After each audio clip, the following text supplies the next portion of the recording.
अब Pythagoras theorem या Pythagoras प्रमेय क्या है, जरा इसको ध्यान से देखो। एक मान लो ट्राइंगल है, क्या है, त्रिकोण है, ठीक है। अब इसके अंदर मान लो कि एक कोण 90 है, मतलब 90 डिग्री है, ठीक है। इसको राइट एंगल भी बोलते हैं, क्या बोलते हैं, राइट एंगल भी बोलते हैं, या समकोण भी बोलते हैं, समकोण, ठीक। अब 90 का कोण कैसे बनता है, डी दिखाओ। तो बेटा 90 का कोण हमेशा एक सीधी रेखा में बनता है, ये डी है ना। अगर एक सीधी लाइन में खींच दूं बिल्कुल पॉइंट से ऊपर सेंटर में, तो यहाँ पर जो कोण बनता है ये 90 डिग्री का होता है। क्या होता है बेटा, 90 डिग्री होती है, ठीक है। फोकस, हाँ, ये 90 डिग्री, ठीक। अब 90 डिग्री पे ये कोण बनता है, और मान लो तीसरी भुजा, त्रिभुज में कितनी भुजा होती है, ट्राइंगल में 3 साइड्स होती हैं, क्या होती हैं, 3 भुजा होती है। तीसरी भुजा, सबसे बड़ी भुजा ये रही, जो सबसे बड़ी भुजा होती है, जो सबसे बड़ी साइड होती है, उसको हाइपोटेन्यूस बोलते हैं। क्या बोलते हैं, हाइपोटेन्यूस बोलते हैं, और हिंदी में कर्ण बोलते हैं, ठीक है। अब जो नीचे जिस पर ये टिका हुआ है, जिस पर ये रुका हुआ है, उसको बेस बोलते हैं, या हिंदी में आधार बोलते हैं। और इन दोनों के बाद जिस पर कोण 90 बना है, इस आधार के साथ इसके साथ दो भुजा मिलकर ही तो कोण बनाती है। कोण का मतलब होता है कोना, क्या होता है, कोना।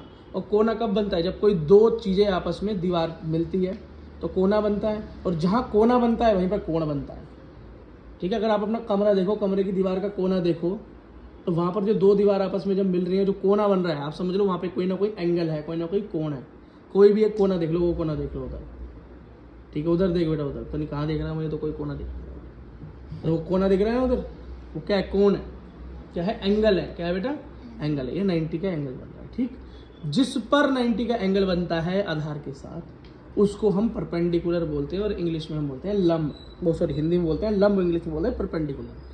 तो हमारे पाइथागोरस जी ने, हमारे पाइथागोरस भाई साहब ने एक थ्योरम दी, एक प्रमेय दी। उन्होंने ये बोला, जो सबसे बड़ी भुजा होती है, जो सबसे बड़ी साइड होती है, वो एच मान लो उसे, उसका नाम क्या, शॉर्टकट में एच बोल दिया।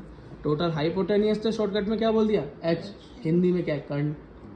उसका अगर स्क्वायर कर दूं, मतलब उसकी अगर घात 2 कर दूं, पावर 2 कर दूं, तो वो किसके बराबर होगी, बाकी जो बाकी भुजाएं बची हैं, बड़ी के बाद जो छोटी हैं, उन दोनों की घात 2 कर दूं, पावर स्क्वायर कर दूं, दोनों को आपस में जोड़ दूं के बराबर। मतलब हाइपोटेनियस का स्क्वायर इक्वल्स टू बेस का स्क्वायर प्लस में परपेंडिकुलर पी का स्क्वायर, ठीक। अगर हिंदी में बोले तो कर्ण की घात 2 बराबर आधार की घात 2 प्लस लंब की घात 2।